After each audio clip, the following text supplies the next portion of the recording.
Hey guys, it's the BoTW here, and for today, we have gathered us up some recent Nintendo news for today's video. And so for today's topic, Metroid Prime 4 is one of Nintendo's most hyped and anticipated games that they're ever going to be releasing at some point. And especially for the Metroid fans, since last year, we've gotten the release of Metroid Dread and all, and it would definitely make sense for Nintendo and, Retro Studios to release either a Metroid Prime trilogy for the Nintendo Switch, or obviously Metroid Prime 4.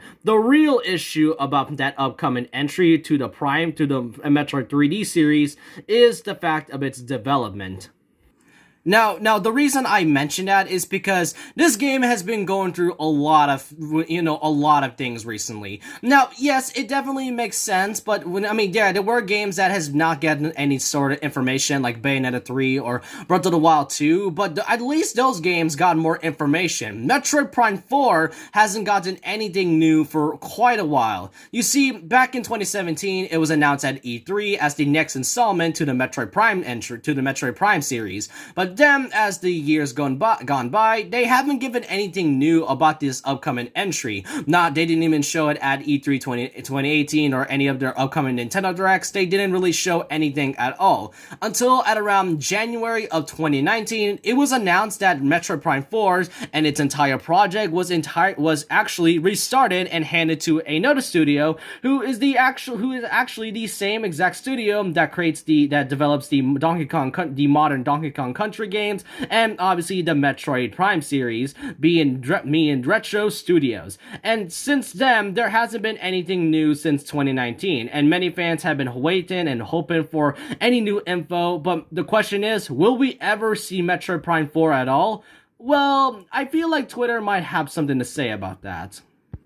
Now, if you don't know what I mean, if you go to the official Retro Studios Twitter and go up here, you may notice this interesting banner that is shown off here. This is something we've never really seen before from Retro Studios. It shows the image of Samus in like a blue, atmosphere. I assume it's either a planet or, a ship. I assume the one on top is kind of her ship and all. But really, this is a thing that many fans have gotten, to speculate and predict about, because the blue color is sort of represented the logo from the logo of Metroid Prime 4, and this entire atmosphere is pretty much blue. Though from what I've heard, it turns out Retro Studios is hiring some artists from some artists. They're currently hiring some artists at the art station and all. So I guess this is kind of the banner they're showing off. But it seems interesting, as we've never really seen this sort of variation of the Metroid series before. So could this mean that Metroid Prime 4 is finally gonna happen? Well, to me, if the fans wanted to see this for quite a while, and since it has been,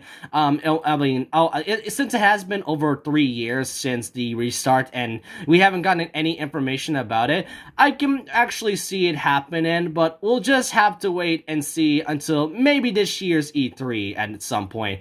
After all, if Bayonetta 3 and Breath of the Wild 2 gotten more information about it, then so can Metroid Prime, then so can Metroid Prime 4. All I can say is that the fans themselves are, pretty much starving for some more Metroid content and all since last year. After all, Metroid Dread was one of the best successes Nintendo has ever given out. But with that, let me know what you guys think in the comment section below about this. What do you all think of this banner right here on the official Retro Studios Twitter? Do you guys think that Metroid Prime 4 is still happening, or do you think this is just a way of promoting, or is this just a way of just promoting some sort of other Metroid content out there? I want to know all your opinions down below, and so with that, leave a like, comment, subscribe, hit the notification bell for more videos, follow my Twitter, and if you guys do not want to subscribe, then that's completely fine by me, and remember this: once a legend, always a legend. Like a Hellcat.